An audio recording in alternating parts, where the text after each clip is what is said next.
This week, dancers fill up the Grammy stage. An Australian company is ready for a new lead, while an American one loses theirs. Hope everyone had a wonderfully lovely, cuddly, chocolate-filled Valentine's Day. I don't know about you guys, but I was excited that the Grammys live performances this year were all about the dancing. Chris Brown worked a stage of wild laser lights and choreography by Rich and Tone Talawega and Fly Styles. Nicki Minaj levitated on stage accompanied by dancing monks, choreography courtesy of Lorianne Gibson, which may explain why it was so bizarre. Katy Perry worked her hit song E.T., which was that really Katy Perry, with choreographers Nick Flores and RJ Durrell. And Rihanna and her dancers gave some high energy to hi-hats moves. The music-filled night definitely had its fair share of dancing. Let us know what you thought of the performances down below.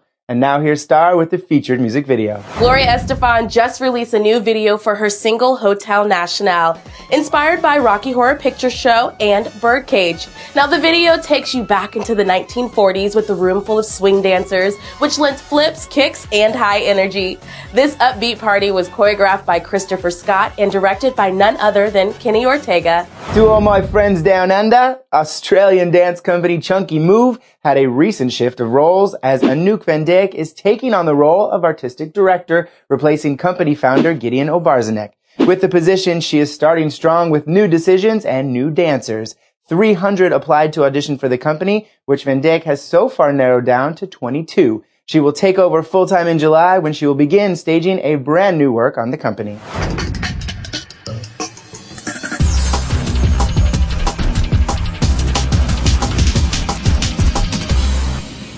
Hello, DancePlug.com. It's your girl, Kenya Clay, and I'm here in North Hollywood at NoHo Pack, where we're at a charity where we're raising money for As One, a charity dedicated to going downtown and raising money for the homeless.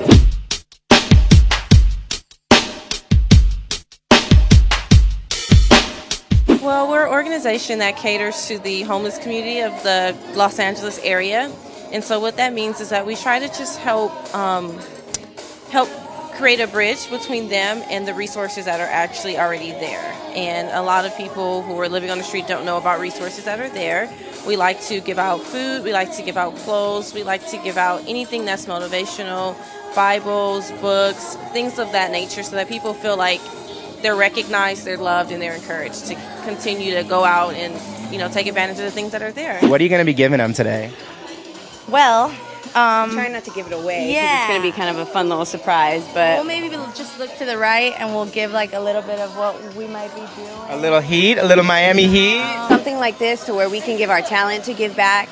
It makes us feel kind of important, and that we can be helping somebody, just by dancing. You guys can email us at asonecharity@gmail.com and give us any of your concerns, questions, and we'll hit you back, give you information. Typically, we go downtown Tuesdays and Wednesday mornings, so if you're free, holler at us. Last week marked the premiere of a brand new original Twyla Tharp ballet, The Princess and the Goblin. The new production was set on the Atlanta Ballet and centered around a George MacDonald tale from the 1800s. Twyla claims that this new ballet is a much-warranted revisiting of the Romantic style, but she is adamant that the dancing and the performance should tell the story on its own. The production even involves children and explores the power and insight of a child's perspective. Did you know that Twyla Tharp was named after Twyla Thornburg, Princess of Indiana's 89th annual Muncie Fair? Her mother, however, changed the I to a Y because she thought it looked better on a marquee. She truly was born and raised for stardom. As you all well know, this past weekend brought the sad passing of voice icon Whitney Houston. It also brought a loss to our dance community, the death of Zina Bethune. The longtime ballet dancer and actress was a victim of a presumably double hit-and-run early Sunday in Los Angeles. Investigations are in place to find the people responsible for this tragedy. Zina had taught disabled children for years and was also the founder and artistic director of Theater Bethune.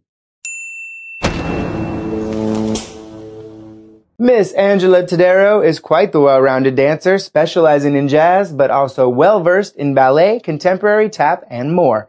Angela received her degrees in dance and business administration from the University at Buffalo. As a performer, she has appeared in Le Grand Cirque and the Buffalo Infringement Festival, and her choreography has made appearances at shows including the Emerging Choreographer Showcase and Dancers Workshop. Angela is also the resident choreographer for Doma Theater Company.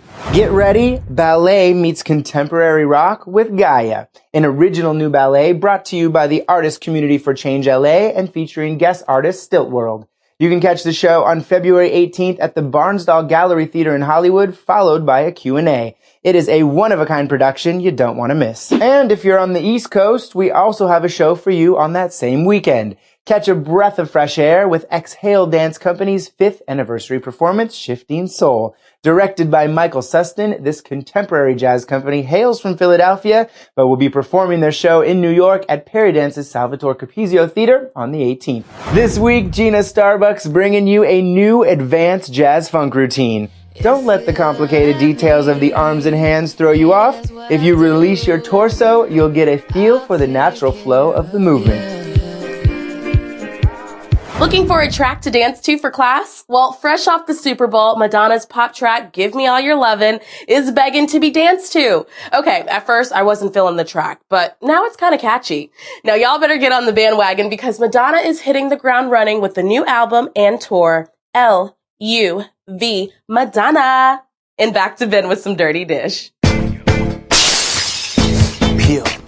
Things can get messy when a company's board of governors is unhappy. Real messy. Well, you gotta please those with the power. Did this have anything to do with the unexpected retirement of Edward Villela? Villela was the artistic director for the Miami City Ballet, which he founded himself 26 years ago. Though the executive board claims that the contract for his departure was reached on just terms, dancers, donors, and other members suspect foul play. Many say that Villela was forced to leave mainly because some major donors who are on the board wanted him gone. But the board insists that the situation was fairly negotiated under confidential terms. Now, other major donors are unhappy to see him leave and therefore are withholding their donations to the company. At this point, the future success of Miami City Ballet remains a little uncertain after losing their leading man. Ah, money, money, money. Well, that wraps it up for this week's Dish. Thank you guys so much for watching. Next week, our guy G. Madison is going to be covering the Industry Voice Awards in the heart of Hollywood, talking to all the hot industry celebs. You don't want to miss it.